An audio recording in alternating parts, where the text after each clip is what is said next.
이제 세무조사도 유형이 있어요. 네.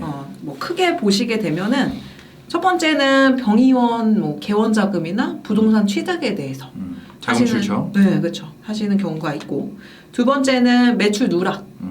매출을 뭐 현금 결제 유도했다거나 네. 뭐 차명 계좌를 썼다거나 뭐 이런 부분들. 세 번째는 경비 상당히 많은 유형인데 네. 이제 경비를 과다하게 넣어서 세금을 줄였다. 전통적인. 전통적인. 업종 불문하고. 네, 업종 불문하죠. 네.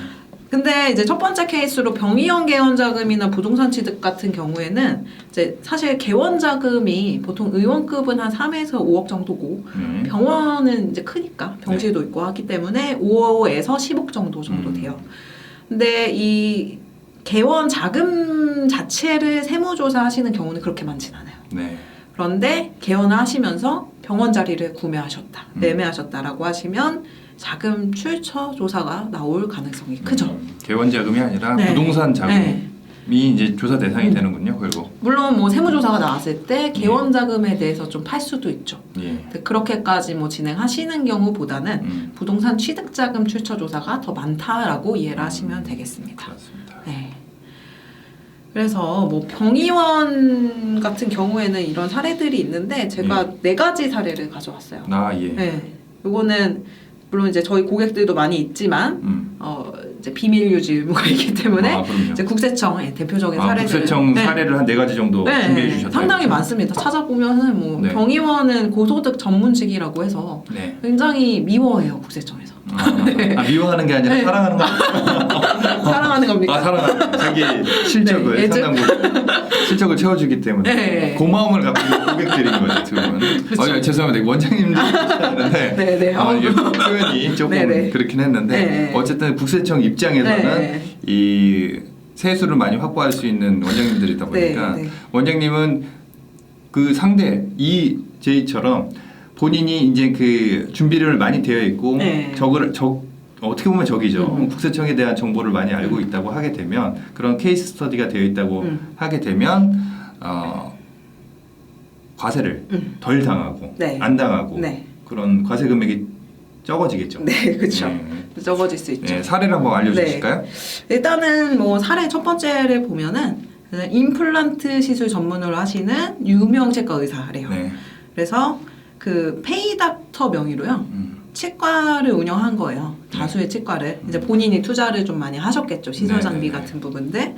그래서 소득을 이분들한테 각 병원의 소득을 분산하고 그다음에 임플란트 비급여 쪽의 항목은 사실 그 보험 항목 같은 경우에는 다 그쪽 건보공단에서 자료가 내려오기 때문에 이제 사실 비급여 쪽을 좀 누락하실 수밖에 없는데 이 부분을 좀 알고 계시고 그 현금 결제를 유도하신 다음에 요걸 또 전자 차트에는 안 하시고 수기 차트에 별도로 관리를 하신 거예요. 나름대로 이제 주도 면밀하게 하셨는데 요 부분에 있어서 탄로한 소득을 가족명의 부동산을 취득하셨습니다. 그래서 증여세도 무신고하셨어요. 그래서 약간 제가 봤을 때는 이쪽에서 좀 문제가 있으셔서 전반적으로 이제 조사 범위 확대가 됐고 이렇게 봤을 때 이렇게 페이닥터 명의의 다수 치과 운영하시고 그다음에 여러 가지 이제 현금 매출 누락하신 게 발단이 돼서 소득세 땡땡억 원을 추징하고 또 조세범 처벌법까지 가셨어요. 검찰에 고발 당하셔서 통고 처분까지 가신 사례. 이게 잘 되시니까 손님이 줄 서니까 그냥 가서 이름 비슷한 브랜딩을 해갖고 여러 어떻게 보면은 네트워크 병원이 된 거네요. 네트워크 프랜차이즈인데 원장님이 그냥 실질적으로 다 운영을 하는 거. 가맹점을 주는 게 아니라 그런 개념이었군요. 두 번째는 난치병 전문 한방병원이고요. 그 이분들 유명하세요. 유명한 땡땡하니원 원장님. 환자한테 고액의 1개월치 치료비를 선납을 받고자 하시는데 이제 난치병 병원이니까 또 치료비가 얼마나 비싸겠습니까? 그래서 신용카드 결제 한도가 초과될 거 아닙니까?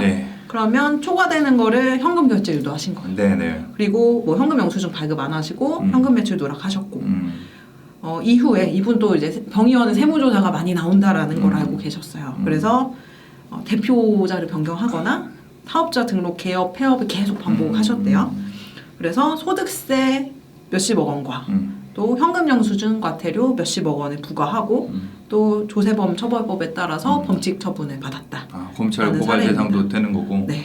매출 누락이 대표적인 사례죠. 그리고 원장님들이 보통 그 외식업 사업자들이 모자 바꿔쓰기라고 해갖고 명의를 계속 돌려쓰면서 뭐 때로는 간이 사업자 적용도 그렇죠. 하고 단순 경비율도 하시고 단순 경비율도 적용받는 용도로 쓰시는데 원장님들이 심지어 또 나은 치병을 치료를 하시는 이 원장님이 이렇다고 하니까 조금 그렇기는 합니다, 사실은. 사정이 있으셨겠죠. 네. 사정이 있죠. 사정이 있죠. 네. 세 번째 사례. 세 번째는 약간 MSO랑도 관련이 있는 사례인데요.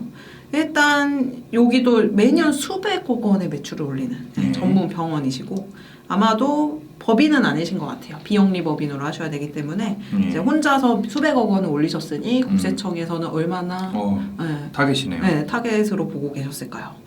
가족명의 위장법 이게 이제 MSO라고 볼 수도 있어요. 네, 그러네요. 이거 페이퍼 컴퍼니화 했으면 MSO가 가족명의 위장법인이 되는 겁니다. 국세청에서는 위장법인으로부터 수년간 의료 소모품을 고가 매입, 시가가 중요한데 그쵸. 고가 매입을 하셔서 경비를 처리하신 거예요. 포인트네요. 시가가 아니라 비싸게, 시가보다 2배 비싸게 샀다 예를 들어 그런 거죠. 근데 심지어 이 법인에서는 근무 사실이 없는 일가족, 친인척들을 고용해서 가공급여를 계산한 거예요. 이건 배임이네요. 뭐 배임일 수도 있고, 뭐 횡령일 수도 있고. 근데 이 가공급여를 계산해서 이제 탈루한 소득을 재원으로 40억 원이 넘는 강남의 아파트를 취득을 했어요. 부동산 취득도 하셨어요. 자녀 2명한테 주셨대요. 이거는 PCI가 정확하게 딱 바로 적발을 했겠네요. 네. 요거는 취득하시는 순간. 그러니까요. 또 투기 지역의 주택도 구입을 하셨고요. 네.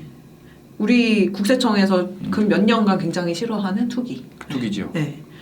그래서 총 5채의 주택을 보유하고 또 이제 이건 조사를 하다가 나오셨을 거예요. 법인 명의의 고가 외제차를 사적 사용해서 호화 사치 생활을 했다. 이런 부분들이 있어서 이분도 이제 과세를 당하셨을 거고.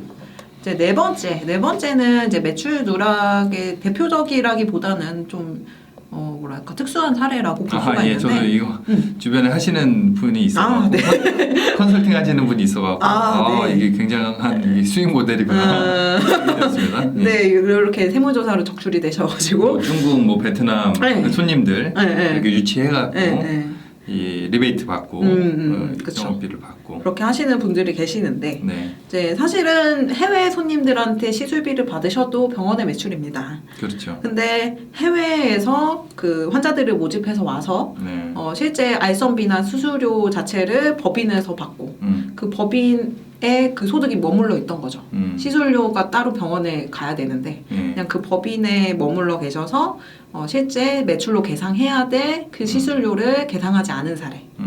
사실 이 부분은 누군가 신고를 하지 않으면은 알기가 좀 어려운 사례일 수도 있어요. 왜냐하면 이 원장님이 부동산 취득을 하시거나 이런 것들은 지금 이 정황으로는 전혀 없으시기 때문에 그래서 이분 자체도 이제 탈루하신 거에 대해서 다른 원장님들보다는 탈루라기보다는 그 추징당하신 세액이 땡억 원 정도, 현금 영수증 미발행 과태료 땡억 원 요 정도 되셔가지고 요렇게 좀 매출 누락으로 세무조사 받은 사례가 있다라고 보시면 되겠습니다.